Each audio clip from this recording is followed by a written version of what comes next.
একদিন সন্ধ্যাবেলায় অঞ্জলি বাথরুমে স্নান করছিল এবং তার সৎ ছেলে বিশাল তাকে লুকিয়ে লুকিয়ে দেখছিল। বাথরুমের দরজা পুরানো হওয়ার কারণে কিছুটা পচে গিয়েছিল, যার ফলে বিশাল সেই কাঠ খুঁড়ে খুঁড়ে একটি ছিদ্র তৈরি করে দেয়, আর সেই ছিদ্র দিয়ে সে প্রতিদিন তার মাকে স্নান করতে দেখত। এভাবেই কয়েক মাস কেটে যায় এবং অঞ্জলির এই বিষয়ে কোনো খবর ছিল না যে তার নিজের ছেলেই তাকে চুরি করে দেখছে। অঞ্জলি দেখতে খুব সুন্দর এবং আকর্ষণীয় মেয়ে ছিল। তার শরীর ছিল খুব ভালো, যা যে কাউকে আকর্ষণ করার জন্য যথেষ্ট ছিল। যেখানে তার ছেলে তাকে নগ্ন অবস্থায় স্নান করতে দেখে আরও বেশি অস্থির ও তৃষ্ণার্ত হয়ে উঠেছিল। বিশাল মনে মনে পরিকল্পনা করতে শুরু করেছিল যে কোনোভাবে তার নিজের মায়ের সাথে একবার সবকিছু করতে পারলে মনে খুব শান্তি মিলবে। কিন্তু অঞ্জলি সম্পর্কে তার সৎমা ছিল। তার বাবা এখন এই দুনিয়ায় ছিলেন না। কোনো গাড়ি দুর্ঘটনায় তার মৃত্যু হয়েছিল, তাই সে সরাসরি তার সাথে কিছু বলতে পারত না। তার ভয় ছিল যে যদি সে তার নিজের মাকে কিছু বলে তাহলে সে তার উপর রাগ করতে পারে, অথবা তার দাদাকে সব বলতে পারে, যার ফলে তার সম্মান ধূলিসাৎ হয়ে যাবে এবং দাদা তাকে বকবে তা আলাদা, আর কে জানে তার বাবা তার সম্পর্কে কি ভাববেন। এখন বিশাল এই বিষয়ে অনেক ভাবতে শুরু করেছিল, কিন্তু সে জানত না যে তার সৎ মাও একই জিনিস চাইছিল। তারপর একদিন খুব বৃষ্টি হচ্ছিল। যখন অঞ্জলি কাপড় ছাড়তে ছাদে গেল, তখন বিশাল তাকে তার কোলে তুলে নিল এবং ভালো বন্ধুরা, স্বাগত আপনাদের আমাদের আজকের গল্পে। বন্ধুরা, বিশাল প্রতিদিনের মতো তার মা অঞ্জলিকে লুকিয়ে লুকিয়ে দেখত। এই বিষয়ে অঞ্জলির কোনো জানা ছিল না। বিশাল এই বিষয়ে অনেক ভেবেছিল যে সে কিভাবে তার মাকে রাজি করবে। তারপর বিশাল তার ফোন থেকে একটি নকল আইডি তৈরি করেছিল এবং তাতে একটি মেয়ের ছবি দিয়েছিল। আর আইডি তৈরি করার পর সে তার নিজের মাকে একটি ফ্রেন্ড রিকোয়েস্ট পাঠিয়েছিল। অঞ্জলি বেশি বয়স্ক মহিলা ছিল না। অঞ্জলি যখন তার ফোনে ফ্রেন্ড রিকোয়েস্ট দেখল, তখন সে ভাবল একটি মেয়ের রিকোয়েস্ট এসেছে। অঞ্জলি রিকোয়েস্ট অ্যাকসেপ্ট করল এবং অঞ্জলির এমন করায় বিশালের কাজ আরও সহজ হয়ে গিয়েছিল। বিশাল যখন রিকোয়েস্ট পাঠিয়েছিল, তখন সে তার মায়ের সাথে ঘনিষ্ঠতা বাড়ানোর চেষ্টা করছিল। সে তার কাছে গিয়ে বসত, তার সাথে হাসি ঠাট্টা করত এবং যদি সে কোথাও বসে থাকত তাহলে সে ইচ্ছে করে তার সাথে লেপ্টে বসার চেষ্টা করত। এই বিষয়টি অঞ্জলিও লক্ষ্য করছিল, কারণ বিশাল তার সাথে হাসি ঠাট্টা করতে শুরু করেছিল। সে তার কাছে হাসি ঠাট্টা করত, এতটা লেপ্টাচেত যে অঞ্জলিরও মনে হতে শুরু করেছিল যে সম্ভবত তার ছেলে তার থেকে আরও কিছু চাইছে। একদিন বিশাল অঞ্জলিকে বলতে শুরু করল, অঞ্জুমা, তোমার কোনো বয়ফ্রেন্ড নেই কি? অঞ্জলি বলল, এ কি ধরনের কথা বলছো? কিছু বুঝছো কি? আমি তোমার মা। তখন বিশাল বলে, দেখো অঞ্জুমা, বাবাকে গেছে ৩ বছর হয়ে গেছে এবং এখন তোমার বয়সে বা কত? আমি চাই না যে তুমি সংকুচিত হয়ে জীবন কাটাও। তোমারও জীবন উপভোগ করার অধিকার আছে। যদি কেউ থাকে তবুও আমার কোনো আপত্তি নেই। এতে অঞ্জলি বলল, না, আমার কোনো বয়ফ্রেন্ড নেই এবং আমি এসব বিষয়ে কোনো আগ্রহও নেই। আমি এই ধরনের মহিলা নই। আমি এই ধরনের কোনো কাজে কোনো আগ্রহ নেই। বিশালের মনে তখন লাড্ডু ফুটতে শুরু করেছিল। সে ভাবতে শুরু করেছিল যে যদি তার কোনো বয়ফ্রেন্ড না থাকে তাহলে তার ভেতরের ইচ্ছাগুলো নিশ্চয়ই জাগ্রত হবে। কিন্তু তবুও সে অজানা হওয়ার অভিনয় করতে শুরু করল এবং বলল, অঞ্জুমা, যদি কেউ থাকে তুমি আমাকে বলে দাও। আমি কাউকে কিছু বলবো না। তুমি আমাকে তোমার বেস্ট ফ্রেন্ড মনে করতে পারো। এখন তুমি এটা মনে করো না যে আমি তোমার ছেলে। তুমি আমাকে তোমার বন্ধুই মনে করো, তোমার দোস্ত মনে করো। অঞ্জলি বলল, না না বিশাল বেটা, আমার কোনো বয়ফ্রেন্ড নেই এবং আমি এই ধরনের কাজ করি না এবং কখনো করবও না। বিশাল তার পরিকল্পনায় লেগেছিল এবং এখন সে অঞ্জলির কাছে সেই মেয়ের আইডি থেকে মেসেজ করা শুরু করল। এখন এদিক থেকে মেয়ের মেসেজ আসলে অঞ্জলিও মেসেজের হাই হ্যালোর রিপ্লাই দিল। কিন্তু অঞ্জলি কি জানত যে তার নিজের ছেলেই তাকে মহিলা সেজে কথা বলছে এবং আগামীতে তার সাথে কি হতে চলেছে। বিশাল অঞ্জলির সাথে মেসেজে কথা বলতে বলে, তোমার কোনো বয়ফ্রেন্ড আছে কি এবং তুমি কি কখনো কারোর সাথে সম্পর্ক স্থাপন করেছ? অঞ্জলি মানা করে দেয় এবং বলে, আমার এসব বিষয়ে কোনো আগ্রহ নেই। ঠিক তখনই বিশালের তরফ থেকে একটি মেসেজ আসে এবং বলে, তোমার একটি বয়ফ্রেন্ড বানিয়ে নেওয়া উচিত। তার সাথে তুমি সব কিছু করতে পারো। এতে তুমি খুব ভালো বোধ করবে এবং অনেক আনন্দও পাবে। আর আমি তো আমার ছেলের সাথেই অনেক উপভোগ করি। যখনই আমার ইচ্ছা হয় আমি আমার ছেলেকে আমার কাছে ডেকে নিই এবং তারপর আমরা মা ছেলে একসাথে সব কিছু করি। এই কথা শুনে অঞ্জলি বিস্মিত হয়ে জিজ্ঞাসা করল, তুমি কি তোমার নিজের ছেলের সাথে এসব করো?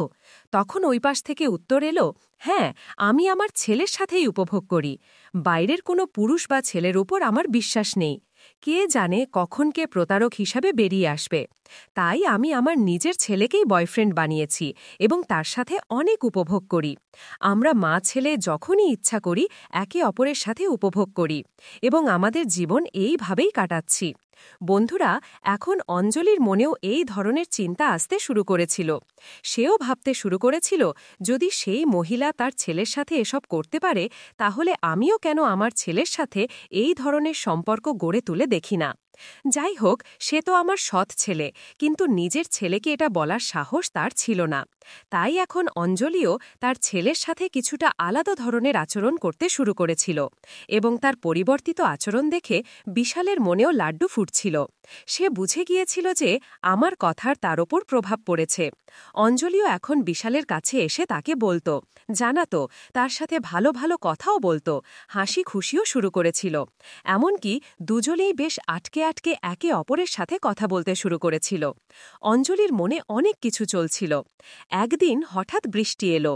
ছাদে অঞ্জলি কাপড় শুকানোর জন্য রেখেছিল এবং অঞ্জলি দৌড়ে ছাদে গেল এবং যখন সে ছাদে পৌঁছাল তখন সে সব কাপড় নামিয়ে ফেলেছিল, কিন্তু একটি কাপড় দড়িতে আটকে গিয়েছিল। দড়িটি উঁচু হওয়ার কারণে অঞ্জলি অনেক চেষ্টা করছিল, কিন্তু সেই কাপড়টি বের করতে পারছিল না। তখন সে তার ছেলে বিশালকে ডাক দিল। বিশাল তৎক্ষণাৎ ছাদে পৌঁছাল। তখন অঞ্জলি তাকে বলল যে কাপড়টি তারে আটকে গেছে, তুমি একটু বের করে দাও। বিশাল বলল, আমি তোমাকে কোলে তুলে নিই এবং তুমি সেটি ভালো করে বের করে নাও। সে সুযোগ দেখে তৎক্ষণাৎ তার মাকে কোলে তুলে নিল এবং অঞ্জলি সেই কাপড়টি তার থেকে নামিয়ে ফেলল। এখন এই দুজন মা ছেলে একে অপরের খুব কাছাকাছি ছিল। ঠিক তখনই বিশাল অঞ্জলিকে এদিক ওদিক স্পর্শ করতে শুরু করল। তার সাথে আটকেলি খেলতে শুরু করল। অঞ্জলিও এর কোনো বিরোধিতা করল না। সেও তার সমর্থন দিল এবং দুজন মা ছেলের মধ্যে সেখানেই ছাদে বৃষ্টিতে সবকিছু হয়ে গেল, যা সম্ভবত হওয়া উচিত ছিল না। বন্ধুরা, এখন এই দুজন মা ছেলের মধ্যে যখন এই নোংরা খেলা শুরু হলো, তখন এটি একবারে কোথায় থামতে যাচ্ছিল। এখন এই দুজন মা ছেলে যখনই সুযোগ পেত তখনই একে অপরের সাথে উপভোগ করত। এভাবেই কিছু মাস কেটে গেল এবং পরে অঞ্জলি জানতে পারল যে সে প্রেগনেন্ট হয়ে গেছে এবং তার গর্ভে তারই ছেলের সন্তান বেড়ে উঠছে। এটি শুনে বিশালের পায়ের নিচ থেকে মাটি সরে গেল। সে ভয় পেয়ে গেল। তার মনে হল যে যদি এই কথা দাদাজিকে জানা যায় তবে খুব বেশি ডান্ডা পড়বে এবং মারও পড়বে, আর সমাজে এই কথা ফাঁস হয়ে গেলে খুব বদনামি হবে। সবাই বলবে যে তুমি নিজের মায়ের সাথে এসব করেছ। এখন এটাই দেখার বাকি ছিল। তখন তারা দুজন মিলে প্ল্যান করল যে এই শিশুটির অ্যাবর্শন করিয়ে নেবে।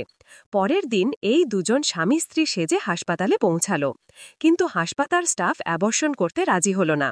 ডাক্তার স্পষ্টভাবে অস্বীকার করল যে আমরা এই ধরনের অ্যাবর্শন করি না।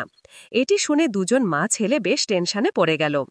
এই দুজন মা ছেলের কাছে তাদের জীবন মৃত্যুর চেয়েও খারাপ লাগছিল। ওদিকে বিশাল ভিতরে ভিতরে কষ্ট পাচ্ছিল। তার মনে হচ্ছিল যে যদি এই কথা সবাই জানতে পারে তবে সমাজে তার ইজ্জত নষ্ট হয়ে যাবে এবং সে কারো সামনে মুখ দেখানোর যোগ্য থাকবে না। কোনোভাবে আমাকে আমার ইজ্জত বাঁচাতেই হবে।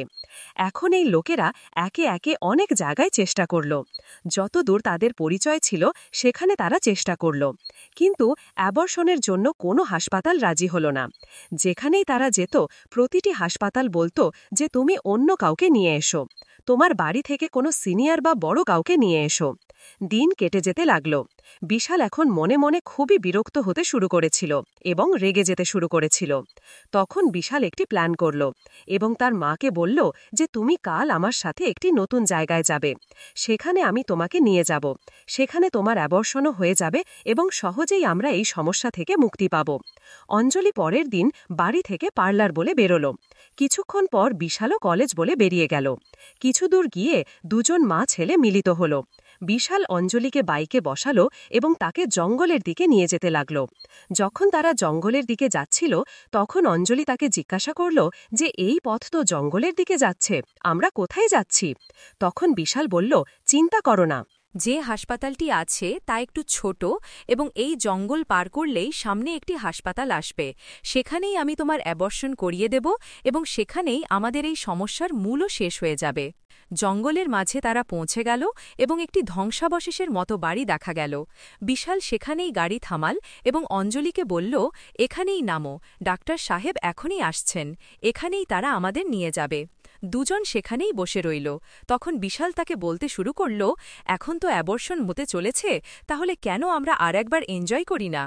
অঞ্জলি কথা শুনে তাকে মানা করে দেয়। সে বলতে লাগল যে এখন আমরা এত বড় সমস্যার সাথে লড়াই করছি আর তোমার এনজয় করার ইচ্ছা জেগেছে, এসব এখন ঠিক নেই। কিন্তু বিশালের জিদের সামনে অঞ্জলিও হার মানল এবং এই দুই মা ছেলে সেখানেই ধ্বংসাবশেষে একে অপরের সাথে এনজয় করল। এনজয় করতে করতে বিশাল তার পিছনের পকেট থেকে কিছু বের করে অঞ্জলির মাথায় কয়েকবার মারল, যার ফলে অঞ্জলির মৃত্যু হল এবং সে অঞ্জলিকে সেখানেই কবর দিল। সেখান থেকে সরাসরি সে তার বাড়িতে এসে চুপচাপ বসে রইল এবং এমনভাবে থাকতে লাগল যেন কিছুই হয়নি। যখন সকাল থেকে সন্ধ্যা হয়ে গেল এবং অঞ্জলি বাড়িতে ফেরেনি, তখন দাদাজির টেনশন বাড়তে লাগল।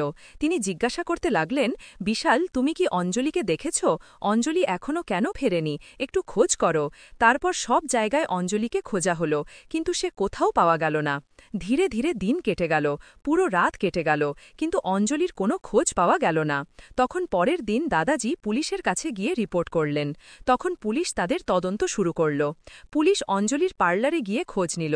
অঞ্জলি সেই দিন পার্লারে আসেনি। পুলিশ তো পুলিশই, তার সন্দেহ সবার ওপর হয়। পুলিশ বিশালের কলেজে গিয়ে জিজ্ঞাসা করলে জানা গেল যে সেদিন সে কলেজে আসেনি। তখন বিশালকে জিজ্ঞাসাবাদ করা হলো যে তুমি সেদিন কোথায় গিয়েছিলে? তখন বিশাল বলল, আমি কলেজ পর্যন্ত গিয়েছিলাম, কিন্তু আমি ফিরে এসেছিলাম, আমি কলেজের ভিতরে যাইনি। পুলিশ তাকে বেশ কঠোরভাবে জিজ্ঞাসাবাদ করল, কিন্তু সে তখনও ভেঙে পড়ল না। তাই পুলিশের ধারণা হল যে হতে পারে এতে সে জড়িত নয়। ধীরে ধীরে এই বিষয়ে অনেক সময় কেটে গেল, কিন্তু কেস এখনও কোনো সিদ্ধান্তে পৌঁছাতে পারেনি। তারপর একদিন অঞ্জলির সম্পর্কে তথ্য সংগ্রহ করতে চাইলেন। তখন পুলিশ এই কেসকে নতুনভাবে দেখতে শুরু করল এবং অঞ্জলির পুরনো থেকে পুরনো সোশ্যাল মিডিয়া অ্যাকাউন্ট খুঁজে বের করা হল এবং সোশ্যাল মিডিয়া অ্যাকাউন্টে একটি নতুন আইডি পাওয়া গেল, যে আইডি থেকে বিশাল তার সাথে মহিলা সেজে কথা বলত। তার আইপি অ্যাড্রেস থেকে বিশালের খোঁজ পাওয়া গেল যে এই আইডি বিশাল চালাচ্ছিল এবং সে নিজের মায়ের সাথে এইভাবে সোশ্যাল মিডিয়ার মাধ্যমে কথা বলছিল। পুলিশ তৎক্ষণাৎ তাকে গ্রেফতার করল। বিশালকে গ্রেফতার করার পর যখন পুলিশ তাদের পদ্ধতিতে তাকে জিজ্ঞাসাবাদ করল এবং কঠোরভাবে এগিয়ে এলো, তখন বিশাল পুরো ঘটনা পুলিশের সামনে বলল এবং কথা শুনে তার দাদাজি এবং অঞ্জলির বাবার পায়ের নিচ থেকে মাটি সরে গেল যে এই দুই স্বগোত্র মা ছেলে একে অপরের সাথে এই ধরনের কাজ করছিল। এবং যখন মা প্রেগনেন্ট হয়ে গেল, তখন সৎ ছেলেই মাকে মেরে ফেলল এবং তাকে কবরও দিল। বন্ধুরা, এই গল্পের উদ্দেশ্য কারও অনুভূতিতে আঘাত করা নয়, কোনো ধরনের অনৈতিকতা বা অশ্লীলতাকে উৎসাহিত করা নয়।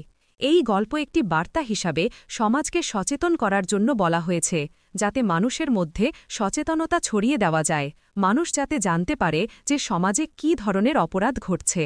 তাহলে বন্ধুরা, আজকের গল্প কি কেমন লাগল? যদি